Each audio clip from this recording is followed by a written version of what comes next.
আসসালামু আলাইকুম। তো আজ আমি আপনাদের সাথে আলোচনা করব কানেক্টর নিয়ে।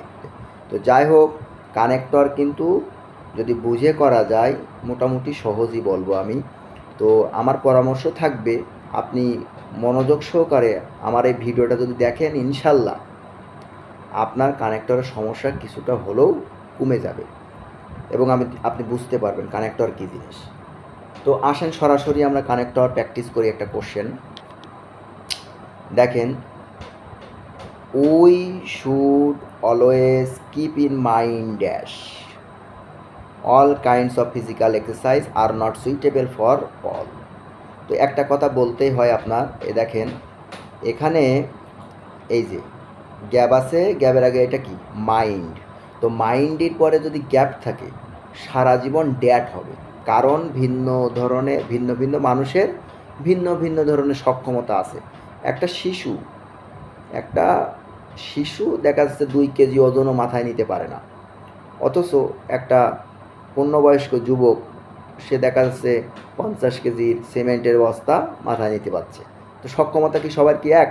ক্যাপাসিটি সবার সমান না। তো এখানে আমরা কি লিখতে পারি? বিকজ লিখব।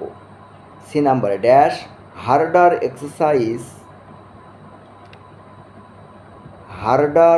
এক্সারসাইজ তার মানে কঠিন যে সকল ব্যায়ামগুলো আছে, dash wrestling and gymnastics are suitable for young people. অর্থাৎ যে সকল কঠিন ধরনের ব্যায়াম আছে, ওই যারা জিমনেশিয়ামে গিয়ে যে ডাম্বেল উঁচু করে, হ্যাঁ, ওরকম কঠিন ব্যায়াম। তো আমরা এখানে কি লিখতে পারি? সি নাম্বারে dash harder exercise. For example, উদাহরণস্বরূপ হার্ডার এক্সারসাইজ। এবার হার্ডার এক্সারসাইজ কোনগুলো? রেসলিং, জিমন্যাস্টিক, অর্থাৎ জিমে গিয়ে যে ব্যায়ামগুলো করা হয় সেগুলো সব কঠিন ব্যায়াম। তারপর রেসলিং খেলা, ওগুলো সব কঠিন ব্যায়াম। তো সেক্ষেত্রে যেমন অর্থে করবো না, যেমন অর্থে সাস অ্যাজ অথবা লাইক হবে, যেমন অর্থে সাস অ্যাজ অথবা লাইক হবে। ই নাম্বারে dash they have energy to perform them. কারণ তাদেরকে সম্পাদন করতে হলে, মানে ওই সকল কঠিন ব্যায়ামগুলোকে করতে হলে কি লাগে? এনার্জি লাগে, শক্তি লাগে। উইকার অ্যান্ড ওল্ড, যারা বৃদ্ধ এবং দুর্বল পিপুল লোকজন should take the middle exercise. অর্থাৎ বৃদ্ধ যারা আছে এবং যারা একটু দুর্বল তারা মিডিল ক্লাসের অর্থাৎ মধ্যম শ্রেণীর ব্যায়ামগুলো তাদের করা উচিত। Dash walking, jogging and free hand exercise. এবার সেই ব্যায়ামগুলো কোনগুলো? যেমন হাঁটা, জগিং করা, হালকা দৌড়নো, বা ফ্রি হ্যান্ড এক্সারসাইজ, হাতে কোনো কিছু না নিয়ে এমনি হাত দিয়ে হাত পা নাড়ায় যে ব্যায়াম, সেটা। তো যেমন অর্থে আমরা তো শিখলাম, যেমন অর্থে কী বসাবো? লাইক অথবা সাসেস। আচ্ছা, তারপর দেখেন over exercise never does good. অর্থাৎ অতিরিক্ত ব্যায়াম কখনোই ভালো না, ড্যাশ বরং ইট ব্রেকস ডাউন দ্য হেলথ। অতিরিক্ত ব্যায়াম কখনোই ভালো না, বরং এটা কি স্বাস্থ্যকে ভেঙে দেয়। এখানে আমরা লিখব বরং অর্থে রেদার।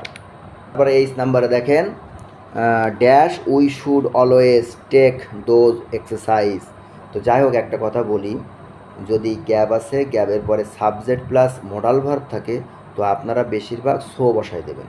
তো সো উই শুড অলওয়েজ, সুতরাং আমাদের মনে রাখা উচিত যে টেক দোজ এক্সারসাইজ, ওই সকল ব্যায়ামগুলোকে করা উচিত, ড্যাশ উড সুইট আস। আচ্ছা, এখানে দেখেন গ্যাপ আছে, এরকম যদি গ্যাপ থাকে গ্যাপের পরে এই উডটা কিন্তু ভার্ব। তাহলে যখনই আপনি কানেক্টর করতেছেন তখনই গ্যাপের পরে যদি ভার্ব দেখেন, তো তখনই আপনি গ্যাপের আগে খেয়াল করবেন। গ্যাপের আগে যদি কোনো বিষয় বা বস্তু থাকে তাহলে হুইস অথবা ড্যাট, আর যদি কোনো ব্যক্তি থাকে তাহলে এখানে হু হবে। ঠিক আছে? অর্থাৎ এই বিষয় বা বস্তু বা এই যে ব্যক্তি, এই নাউন প্রোনাউন, এটাকে বলে অ্যান্টিসিডেন্ট। M I clear? তাহলে এখানে আমরা দেখেন গ্যাপ আছে, গ্যাপের পর উড, আর গ্যাপের আগে এক্সারসাইজ, এক্সারসাইজ তো একটা বিষয়, তো এখানে আমরা হুইস অথবা ড্যাট। তাহলে কি হলো? So we should always take those exercise. সুতরাং আমাদের ওই সকল এক্সারসাইজগুলোকে করা উচিত যেগুলো ড্যাট উড সুইট আর, যেগুলো আমাদের জন্য উপযুক্ত। Physical exercise is important for the preservation of good health. তার মানে ভালো স্বাস্থ্য রক্ষা করার জন্য ফিজিক্যাল এক্সারসাইজটা, শারীরিক ব্যায়ামটা গুরুত্বপূর্ণ। It dash builds our character. আচ্ছা, এখানে দেখেন গ্যাপ আছে, গ্যাপের পর বিল্ডস। এই বিল্ডস এটা কিন্তু ভার্ব। তো একটা কথা মাথায় রাখবেন যে গ্যাপ আছে, গ্যাপের পরে যদি মূল ভার্ব থাকে তাহলেই এই গ্যাপে অলসো অথবা অ্যান্ড বসবে। তো এখানে আমরা আমার কানেক্টরের ক্লাসটা কেমন লাগলো আপনারা কমেন্ট সেকশনে সেটা জানাবেন। আসসালামু আলাইকুম।